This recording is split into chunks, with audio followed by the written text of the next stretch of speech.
Hey everyone, this is Free7G, but I'm not really Free7G in Final Fantasy 14, but more like Cursor and Folk. But for those of you actually where I actually got the name from, then you probably recognize her from this following clip.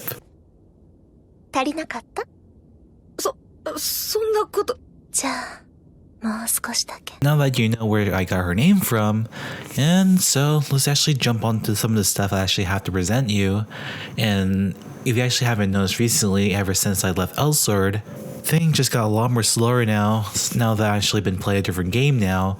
And of course, other life stuff too actually been taking a toll on me now that I actually have to work at least the rest of my nights on the weekdays just to work for my dad. And all that time that I used to have before is now taken away now. Hence, that limits me on how much time I actually can make these type of videos and also play. And now that you know what's going on with my end, let's get on to sort of the bigger news that's kind of flowing around the Elsword community from what I heard so far. And I really don't want to go into much detail on what's going on because I'm pretty sure all you guys ever heard of what's going on between the players versus the developers. There's sort of this like scandal that's been going on around them, and that kind of threw Elsword towards the very worst course as of right now.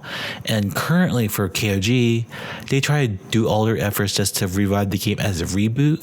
And as you may notice before, they actually posted trailers for Elsword, Eve, and also Reina with their newly revamped skills.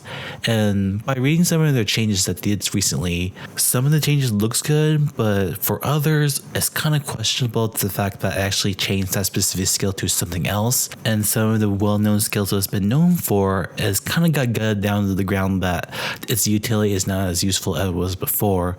And I'm not sure if this procedure actually will turn things around for KOG, but for my opinion at this point, it's sort of like they have to dig themselves out of a bigger deep hole. And for us players who's been playing for so many years now and able to look over what's going on, it's kind of unforgiving what they actually did before, ever since they slowly transformed from a free-to-play game that we all know it as, and it kind of transitions to the point that you actually have to dish out your money just to play all the endgame contents that we all soon expect from them.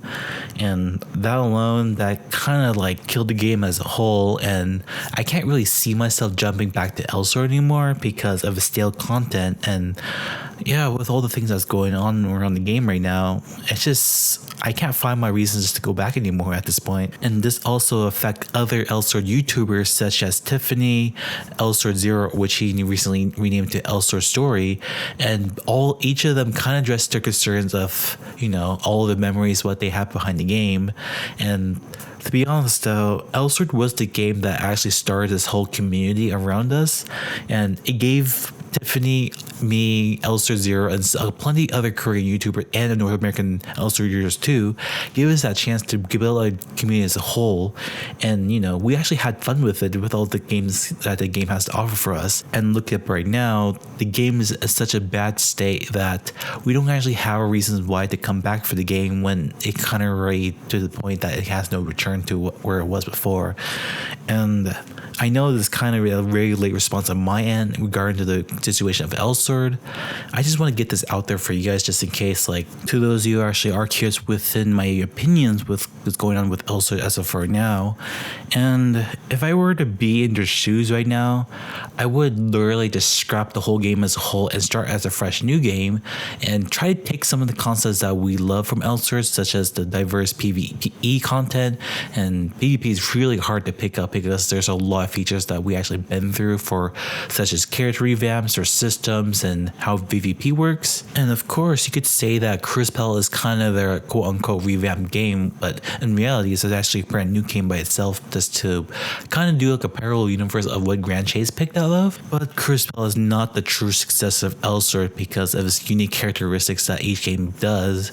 And if they can possibly make like make Elsword 2, if they can do, if they have the funding to pull that off and gather people that actually are passionate for the game and not going for the same business model that they did before for pay to win, they might actually win back some of the hearts of the former Elsword players that know Elsword was before they actually ditched the game because of what we have right now. Then that concludes of my opinions what's going with Elsword and some of the possible ways they can actually bring Elsword back altogether. But knowing KOG for what they do before in the past, that's not likely going to happen. And yeah, that wraps up the video today. And if you actually want to comment anything regarding about this issue, you can always drop down the comment down below, and I'll be happy to hear about your opinions of what's going on with Elsword and some of the stuff that you would do if you were actually try to bring the game back into light again. And so that does it for me today, and I do look forward to seeing you in the comments.